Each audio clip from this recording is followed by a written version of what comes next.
Você apontar para o cara que não, ele não tem condições, ele já sabe. A questão é, como é que a gente cria um ambiente seguro? Gente, entendam, por favor, isso tem que ser recíproco. Não dá para só o GG desejar que o outro faça. Não dá, é recíproco, é reciprocidade. Você quer ser ajudado? Eu quero te ajudar. É o primeiro ponto. Não pode ser eu quero te ajudar e você não está olhando para o nada. Então, a gente vai criando esses mecanismos. Qual mecanismo? Que a hora que a corda aperta, a hora que o resultado não vem, a hora que mais o time confia em mim. Eu dou um ambiente seguro, mas também eu não deixo o time tão solto, eu tenho que estar mais perto. E aí o cara vai entender o quê? Pô, o meu líder, o meu time, o cara, a hora que a coisa aperta, eu tenho liberdade, eu tenho segurança com ele. São coisas que a gente vai construindo dentro de uma cultura. Isso faz o quê? Pertencimento. Quando você faz isso com 1, 2, com 3, com 4, com 10, o time mesmo espalha a cultura. Eles falam, ó, aconteceu comigo, mas foi feito isso. Aconteceu comigo, mas o chefe me ajudou assim. Aconteceu comigo, poxa, fulano me ajudou. Daqui a pouco isso começa a contagiar a equipe. Da noite para o dia, repito, não. Fácil? Não. Mas tem que começar. Porque há um consenso aqui na sala. Há um consenso em quem busca mentoria que é do jeito que está, não dá. Com as ferramentas que eu tenho, já se tornaram ineficientes. Não bate mais o esforço versus resultado. Não bate mais as tentativas versus os erros. Ok? Jaqueline. Xando, te falando a questão da cultura, eu queria comentar uma estratégia que eu sempre utilizo com o meu time, que eu acho que eu posso chamar de uma linguagem nossa. A gente fala em sentar na cadeira do cliente. Porque a gente, como o Samuel falou, a gente está tão internalizado, enraizado a questão da meta, da entrega, que muitas coisas se tornam só um número. E essa linguagem e essa questão que eu sempre trago para eles, e agora já é nosso, sentar na cadeira do cliente e se colocar no lugar do cliente. E às vezes eu pergunto, falar, tá, mas e como é que o cliente se sentiu em determinada situação? E se nós não tivéssemos participado disso? A gente tem muito pequeno produtor que a gente atende, né? Então, às vezes faz lá uma operação que para nós é só um número, às vezes é um número até pequeno, insignificante para nossa meta. Mas às vezes é o ano agrícola dele, é o ano da família dele toda, né? Às vezes a gente faz um crédito imobiliário que, para nós, tem até um peso menor lá no Conexão e tal, para nós é um número. Poxa, dá um trabalhão e é um número, mas para o cliente é a realização da vida dele. Então a gente, já tem tempo desde que eu faço, fiz em outras equipes também, e agora nessa minha terceira agência, né, então eu sempre falo com eles. E como é que o cliente se sente? O que que foi isso? Então, às vezes até da gente reconhecer, né, o cliente comprou um carro, ai, parabéns, que legal, que bacana, né?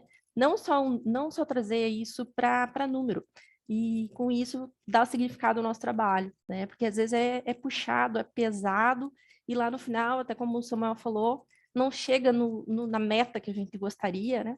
Mas tendo, acho que o significado e percebendo a importância para o cliente, e por isso que a gente usa a expressão, né? Sentar na cadeira do cliente, acho que vale a pena, né? Então faz a equipe também entender que às vezes pequenas coisas elas têm um resultado muito maior, né? E depois isso, claro que vai se desdobrar em outros negócios, em relacionamento, em NPS, enfim, por aí vai, né? Legal, gente, muito legal. Isso dá essa ideia, né, de funciona esse tipo de atitude, esse conceito de sentar na cadeira do cliente é interessante. O próprio Jeff Bezos, né, que é o cara lá da Amazon e tal, ele sempre começa uma reunião e ele deixa uma cadeira bem na ponta e aí ele fala que lá é o cliente.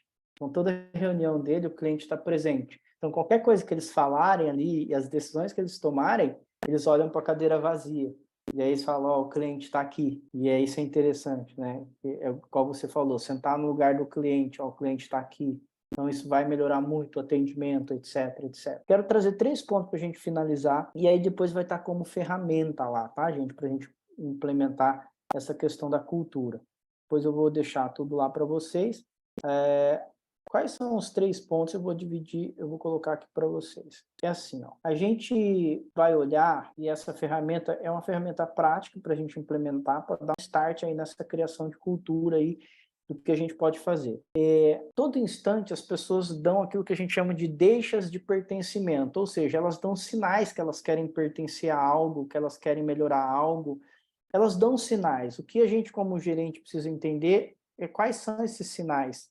O que ele está querendo pedir para mim? O que ele está querendo dizer? E, normalmente, é como se jogasse uma isca para eles. Por isso que chama deixa de pertencimento. Ou seja, eu dou uma deixa, você vai querer? É isso. Eu começo a provocá-los com algumas deixas de pertencimento, para ver quem conecta, quem está necessitado, quem está averso a isso aí, tá? Aversão, tem aversão. Então eu começo a entender, mas eu começo a fazer. É uma coisa meio magnética, uma coisa meio imã. Os que estão mais longe vai ser mais difícil, os que estão mais perto vêm rápido, os que estão meia distância estão vindo, engajados, desengajados, né? e mornos. E aí essas três coisas, a primeira é energia. Você investe na troca que está ocorrendo. O que está acontecendo aqui? Qual que é a troca? Então você implementa energia, você faz aquilo fluir, você aposta naquilo, você deixa aquilo acontecer, tá? Outra deixa de pertencimento, individualização, trata as pessoas